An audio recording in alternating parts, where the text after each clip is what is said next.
When you get into a home, Joe, we have discussed this at length. There are a couple of ways you get into a home. You get into a home because you want to flip it.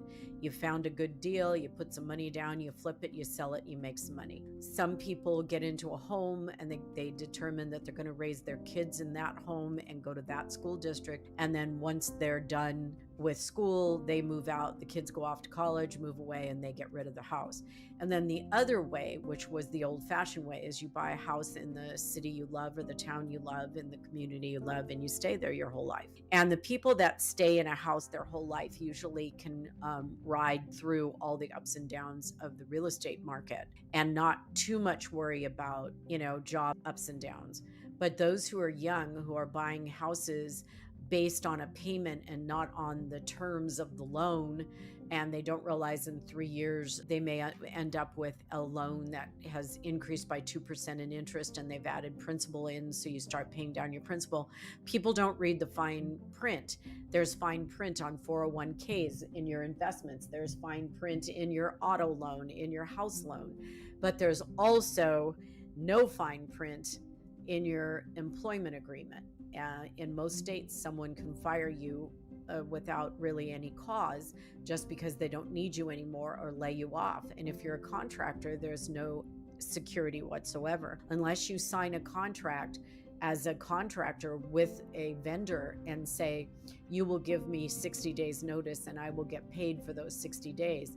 They can say, I don't want your services, and you are out tomorrow. So I'm not wanting to discourage people from buying a home, but I want to encourage people, when you buy a home, to buy a home based on what you can afford, not what they can manipulate your payment to be, because the payment will change. So if you can afford a home, but you can't afford a home in a certain state, and you're able to work remotely, and you can move to a state where the houses are more affordable, and if you lose a client or two, you won't be harmed, okay. But otherwise, buying a home when you are a contractor is much tougher than buying a home when you're a W-2 employee.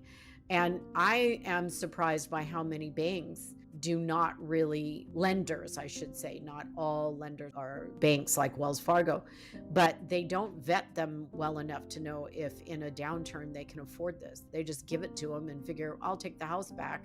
Not that they like taking houses back, because it puts inventory in their system and they've got to manage them. But I don't think that the stringent things that were in place when I tried to buy a house and bought one are in place anymore. And there are a lot of unqualified people who are getting houses, or people with sketchy incomes who can't really afford them. So what this guy's going to have to do is he's going to have to move people in and get renters. He's going to have to rent out rooms to people who can't even afford their own apartment. And he's going to have to fill up his house with renters in order to make his mortgage until he can get back on his feet. That's how you solve it. You get other people in your home. So if he has a 3-bedroom home, he gets 2 renters. They pay rent. They help him maintain it, and that's how they live. That's how it goes, Joe. You have to get renters. People have to live together.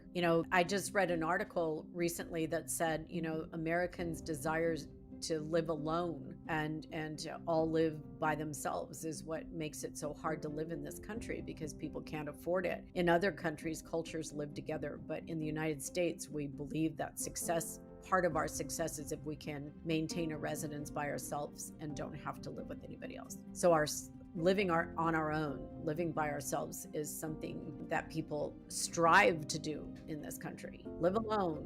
Be your own boss. Pay things by yourself. Don't rely on other people. We don't have the village mentality that other cultures do and other countries do.